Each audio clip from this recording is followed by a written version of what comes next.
No use. Team change ಮಾಡಿದ್ರು ಅಷ್ಟೇ, order ಬದಲಾಯಿಸಿದ್ರು ಅಷ್ಟೇ.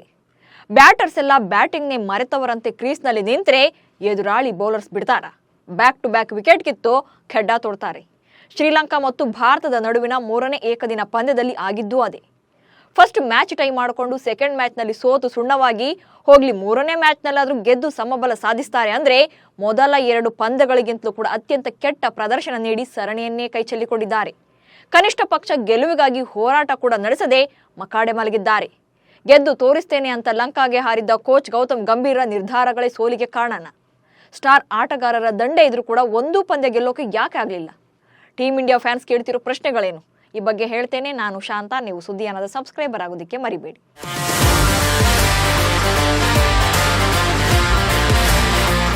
ಶ್ರೀಲಂಕಾ ವಿರುದ್ಧದ T20 ಸರಣಿಯಲ್ಲಿ ಕ್ಲೀನ್ ಸ್ವೀಪ್ ಮಾಡಿದ್ದ ಟೀಮ್ ಇಂಡಿಯಾ ಏಕದಿನದಲ್ಲಿ ತಾನೇ ಕ್ಲೀನ್ ಸ್ವೀಪ್ ಆಗಿದೆ. ಕೊಲಂಬೋದಲ್ಲಿ ನಡೆದ 3ನೇ ಏಕದಿನ ಪಂದ್ಯದಲ್ಲಿ ಭಾರತದ ವಿರುದ್ಧ 110 ರನ್ಗಳ ಭರ್ಜರಿ ಜಯ ಸಾಧಿಸಿದ ಅತಿಥೇಯ ಲಂಕಾ 2-0 ಅಂತರದಿಂದ ಸರಣಿಯನ್ನು ವೈಟ್ ವಾಶ್ ಮಾಡಿಕೊಂಡಿದೆ. ತವರಿನಲ್ಲೇ ಭಾರಿ ಮುಖಭಂಗ ಅನುಭವಿಸಿದ್ದ ಲಂಕನ್ನರು ಇದೀಗ ಏಕದಿನ ಸರಣಿಯಲ್ಲಿ ಸೇಡು ತೀರಿಸಿಕೊಂಡಿದ್ದಾರೆ. ಇದೊಂದು ಗೆಲುವಿನ ಮೂಲಕ ಭಾರತ ಬರೋಬ್ಬರಿ 27 ವರ್ಷಗಳ ಬಳಿಕ ಶ್ರೀಲಂಕಾ ವಿರುದ್ಧ ಸರಣಿಯನ್ನು ಕಳ್ಕೊಂಡಿದೆ. 1997ರಲ್ಲಿ ಕೊನೆಯ ಬಾರಿ ದ್ವೀಪ ರಾಷ್ಟ್ರದ ವಿರುದ್ಧ ಭಾರತ ಸರಣಿಯನ್ನು ಸೋತಿತ್ತು. ಇದೀಗ ಲಂಕಾ ತಂಡ ಭಾರತವನ್ನ ಬಗ್ಗು ಬಡಿದಿದೆ. ಭಾರತಕ್ಕೆ ಒಂದೂ ಪಂದ್ಯವನ್ನ ಗೆಲ್ಲಲು ಅವಕಾಶ ನೀಡದೆ ಮುಂಬರುವ ಚಾಂಪಿಯನ್ಸ್ ಟ್ರೋಫಿಗೆ ತಮ್ಮದೂ ಕೂಡ ಬಲಿಷ್ಠ ಸ್ಪರ್ಧೆ ಎಂಬುದನ್ನ ಪ್ರೂವ್ ಮಾಡಿದೆ. ಇಲ್ಲಿ ಸರಣಿಯಲ್ಲಿ ಶ್ರೀಲಂಕಾ ತಂಡ ಗೆಲ್ತು ಅನ್ನೋದಕ್ಕಿಂತ ಭಾರತ ತಂಡ ತನ್ನದೇ ಕಳಪೆ ಪ್ರದರ್ಶನದಿಂದ ಕೈ ಚೆಲ್ಲಿಕೊಳ್ತು ಅಂತಾನೆ ಹೇಳಬೇಕಾಗುತ್ತೆ. 3ನೇ ಪಂದ್ಯದಲ್ಲೂ ಟಾಸ್ ವಿನ್ ಬ್ಯಾಟಿಂಗ್ ಆಯ್ಕೆ. ಏಕದಿನ ಸರಣಿಯ ಎಲ್ಲಾ 3 ಪಂದ್ಯಗಳು ಕೊಲಂಬೋದ ಆರ್ ಪ್ರೇಮದಾಸ ಮೈದಾನದಲ್ಲೇ ನಡೆದಿವೆ. ಇಲ್ಲಿ ಟಾಸ್ ಗೆದ್ದೋರೇ ಬಾಸ್ ಎಂಬುದು ಮೊದಲೇ ಅರ್ಥವಾಗಿತ್ತು. ಸಿಂಹಾಳಿಯರಿಗೆ ಅದೇನು ಅದೃಷ್ಟನೋ ಏನು. ಏಕದಿನ ಸರಣಿಯ 3ಕ್ಕೆ 3 ಪಂದ್ಯಗಳಲ್ಲೂ ಟಾಸ್ ವಿನ್ ಆಗಿ ಬ್ಯಾಟಿಂಗ್ ಅನ್ನು ಆಯ್ಕೆ ಮಾಡಿಕೊಂಡಿದ್ರು. ಟಾಸ್ ಸೋತ ಭಾರತ ಸರಣಿಯನ್ನು ಕಳ್ಕೊಳ್ತು. ಹಾಗೆ ಬುಧವಾರದ ಮ್ಯಾಚ್ನಲ್ಲೂ ಕೂಡ ಅದೇ ಆಯಿತು. ಫಸ್ಟ್ ಬ್ಯಾಟಿಂಗ್ಗೆ ಬಂದ ಲಂಕಾ ಪಡೆ ಪರ ಓಪನರ್ಸ್ ಅದ್ಭುತ ಇನ್ನಿಂಗ್ಸ್ ಅನ್ನ ಕಟ್ಟಿದ್ರು. ಆವಿಷ್ಕಾ ಫರ್ನಾಂಡೋ 102 ಎಸೆತಗಳಲ್ಲಿ 9 ಬೌಂಡ್ರಿ ಹಾಗೆ 2 ಸಿಕ್ಸರ್ ಸಹಿತ 96 ರನ್ಗಳನ್ನು ಗಳಿಸಿದ್ರು. ಪತುಮ್ ನಿಸ್ಸಾಂಕ 65 ಎಸೆತಗಳಲ್ಲಿ 5 ಬೌಂಡ್ರಿ ಹಾಗೆ 2 ಸಿಕ್ಸರ್ ಸಹಿತ 45 ರನ್ಗಳನ್ನು ಗಳಿಸಿದ್ರು.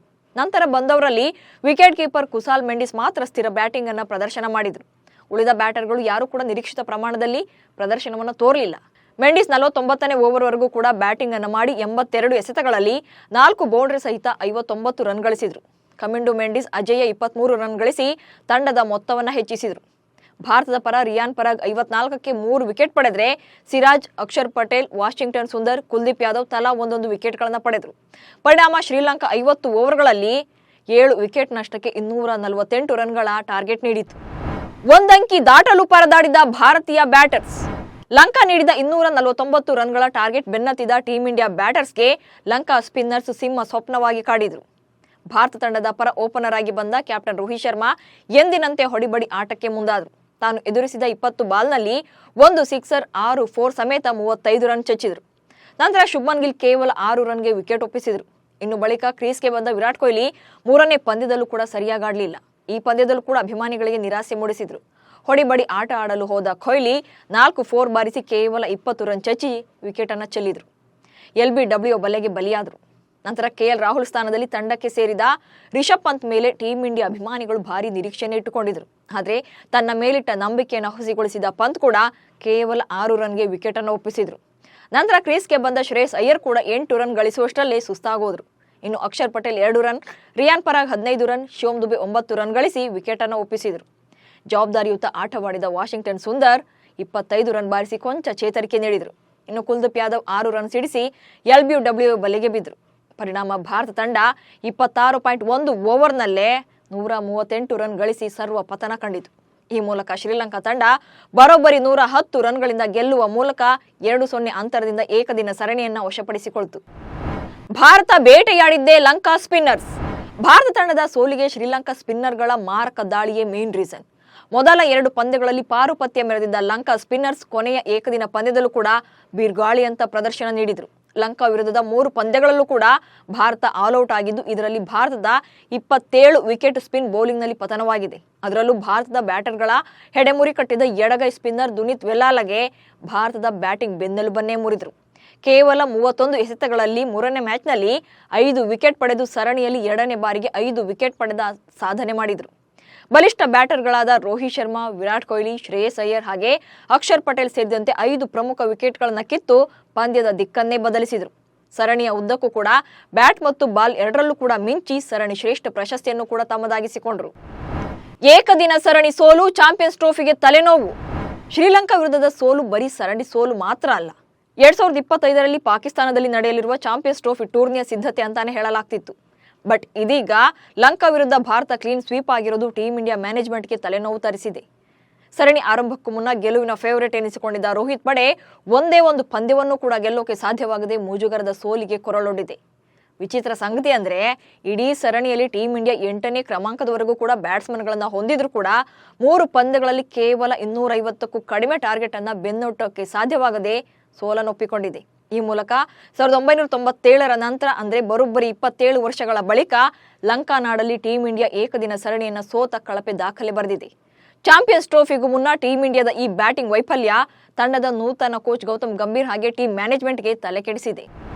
ಪ್ರಯೋಗ ಮಾಡಿ ಸೋತ ಗಂಭೀರ್ ಫುಲ್ ಟ್ರೋಲ್.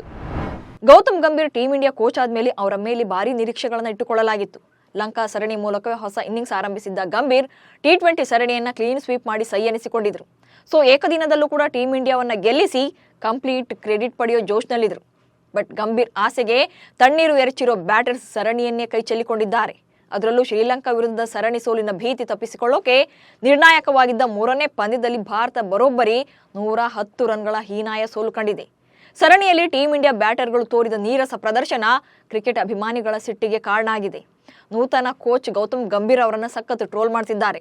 ಗಂಭೀರ್ ನೂತನ ಕೋಚ್ ಆಗಿ ನೇಮಕವಾದ ನಂತರ ನಡೆದ ಮೊದಲ ಏಕದಿನ ಸರಣಿಯಲ್ಲಿ ಸೋಲನ್ನ ಕಂಡಿದ್ದಕ್ಕೆ ಗೌತಮ್ ಗಂಭೀರ್ ಯುಗಾರಂಭ ಎಂದು ನೆಟ್ಟಿಗರು ಕಿಚಾಯಿಸಿದ್ದಾರೆ. ಭಾರತ ತಂಡಕ್ಕೆ ಕಠಿಣವಾದ ಪ್ರವಾಸ ಯಾವುದು ಅಂತ ಇಂಗ್ಲೆಂಡ್ ಅಥವಾ ಆಸ್ಟ್ರೇಲಿಯಾ ಅಂತ ಕೇಳಿದ್ರೆ ಗೌತಮ್ ಗಂಭೀರ್ ಶ್ರೀಲಂಕಾ ಪ್ರವಾಸ ಎಂದು ಗಂಭೀರ್ ಹೇಳ್ತಾರೆ ಅಂತ ಅವರ ಫೋಟೋವನ್ನು ಹಾಕಿ ಪೋಸ್ಟ್ ಮಾಡಿದ್ದಾರೆ. ಶ್ರೇಷ್ಠ ಪ್ರದರ್ಶನ ನೀಡಿಯೂ ಸೋಲೊಪ್ಪಿಕೊಂಡ ನಾಯಕ. ಸ್ನೇಹಿತರೆ, ಲಂಕಾ ವಿರುದ್ಧದ ಸರಣಿಯಲ್ಲಿ ನಾಯಕ ಹಿಟ್ಮ್ಯಾನ್ ರೋಹಿತ್ ಶರ್ಮಾರನ್ನ ಬಿಟ್ರೆ ಉಳಿದವರೆಲ್ಲ ಬ್ಯಾಟಿಂಗ್ ನಲ್ಲಿ ಕಂಪ್ಲೀಟ್ ಫೇಲ್ಯೂರ್ ಆಗಿದ್ರು. ಪರಿಣಾಮ ತನ್ನದಲ್ಲದ ತಪ್ಪಿಗೆ ಇಂದು ರೋಹಿತ್ ಶರ್ಮಾ ಸೋಲೊಪ್ಪಿಕೊಳ್ಳಬೇಕಾಗಿದೆ. 3ಕ್ಕೆ 3 ಪಂದ್ಯಗಳನ್ನ ಹೈಯೆಸ್ಟ್ ರನ್ ಕಲೆ ಹಾಕಿದ್ದ ರೋಹಿತ್ ಸರಣಿ ಸೋಲಿನ ಹೊಣೆ ಹೊರಬೇಕಾಗಿದೆ. ಮೊದಲನೇ ಪಂದ್ಯದಲ್ಲಿ 58 ರನ್ ಕಲೆ ಹಾಕಿದ್ದ ರೋಹಿತ್ ಶರ್ಮಾ 2ನೇ ಪಂದ್ಯದಲ್ಲಿ 64 ರನ್ ಚಚ್ಚಿದ್ರು. ಹಾಗೆ 3ನೇ ಪಂದ್ಯದಲ್ಲಿ 35 ರನ್ ಬಾರಿಸಿದ್ರು. 3ಕ್ಕೆ 3 ಪಂದ್ಯಗಳಲ್ಲೂ ಕೂಡ ರೋಹಿತ್ ಶರ್ಮಾರದ್ದೇ ಹೈಯೆಸ್ಟ್ ರನ್ ಆಗಿತ್ತು. ವಿಚಿತ್ರ ಸಂಗತಿ ಅಂದ್ರೆ ಇಡೀ ಸರಣಿಯಲ್ಲಿ ಟೀಂ ಇಂಡಿಯಾ 8ನೇ ಕ್ರಮಾಂಕದವರೆಗೂ ಕೂಡ ಬ್ಯಾಟ್ಸ್ಮನ್ಗಳನ್ನ ಹೊಂದಿದ್ರು ಕೂಡ ಟಾರ್ಗೆಟ್ ರೀಚ್ ಆಗೋಕ್ಕಾಗಲೇ ಇಲ್ಲ. ಅದರಲ್ಲೂ 3ನೇ ಪಂದ್ಯದಲ್ಲಿ 5 ಬ್ಯಾಟರ್ಸ್ ಒಂದು ಅಂಕಿಯನ್ನು ಕೂಡ ದಾಟೋಕ್ಕಾಗಲಿಲ್ಲ. ಒಟ್ಟಿನಲ್ಲಿ ಲಂಕಾ ವಿರುದ್ಧದ ಏಕದಿನ ಸರಣಿ ಹಲವು ಕಾರಣಗಳಿಂದ ಟೀಂ ಇಂಡಿಯಾಗೆ ತುಂಬಾನೇ ಇಂಪಾರ್ಟೆಂಟ್ ಆಗಿತ್ತು. ರೋಹಿತ್ ಶರ್ಮಾ, ವಿರಾಟ್ ಕೊಹ್ಲಿ ಬ್ಯಾಟಿಂಗ್, KL ರಾಹುಲ್ ಹಾಗೆ ಶ್ರೇಯಸ್ ಅಯ್ಯರ್ ಕಮ್ಬ್ಯಾಕ್ ಹಾಗೆ ಗೌತಮ್ ಗಂಭೀರ್ ಶುಭಾರಂಭಕ್ಕೆ ಮುನ್ನುಡಿ ಬರಿಬೇಕಿತ್ತು. ಬಟ್ ಟೀಂ ಇಂಡಿಯಾದ ಬ್ಯಾಟರ್ಸ್ ಕಳಪೆ ಪ್ರದರ್ಶನ ಸೋಲಿನ ಆಘಾತ ನೀಡಿದೆ. ವಿಶ್ವ ಚಾಂಪಿಯನ್ ಬಲಿಷ್ಠ ಭಾರತದ ಬ್ಯಾಟಿಂಗ್ ವೈಫಲ್ಯ ಜಗಜ್ಜಾಹೀರಾಗಿದೆ. ಹೀಗಾಗಿ ತಂಡದಲ್ಲಿನ ನ್ಯೂನತೆಗಳನ್ನು ಈಗಲೇ ಸರಿಪಡಿಸಿಕೊಳ್ಬೇಕಿದೆ. ಇಲ್ಲದೇ ಇದ್ರೆ ಮುಂದಿನ ದಿನಗಳಲ್ಲಿ ದೊಡ್ಡ ಹೊಡೆತ ಬೀಳೋದ್ರಲ್ಲಿ ಯಾವುದೇ ಅನುಮಾನ ಇಲ್ಲ. ಸೊ ನಿಮ್ಮ ಪ್ರಕಾರ ಭಾರತದ ಸೋಲಿಗೆ ಕಾರಣ ಏನು? ತಂಡದ ಬದಲಾವಣೆ ಹೊಡೆತ ಕೊಡ್ತಾ? ಬ್ಯಾಟಿಂಗ್ನಲ್ಲಾದ ಫೇಲ್ಯೂರ್ನ ನೀವು ಒಪ್ಪಿಕೊಳ್ತೀರಾ ಅನ್ನೋದನ್ನ ಕಮೆಂಟ್ಸ್ ಮೂಲಕ ತಿಳಿಸಿ. ಹಾಗೆ ಸುದ್ದಿ ಅನ್ನೋವನ್ನು ಫಾಲೋ ಮಾಡಿ. ನಮಸ್ಕಾರ.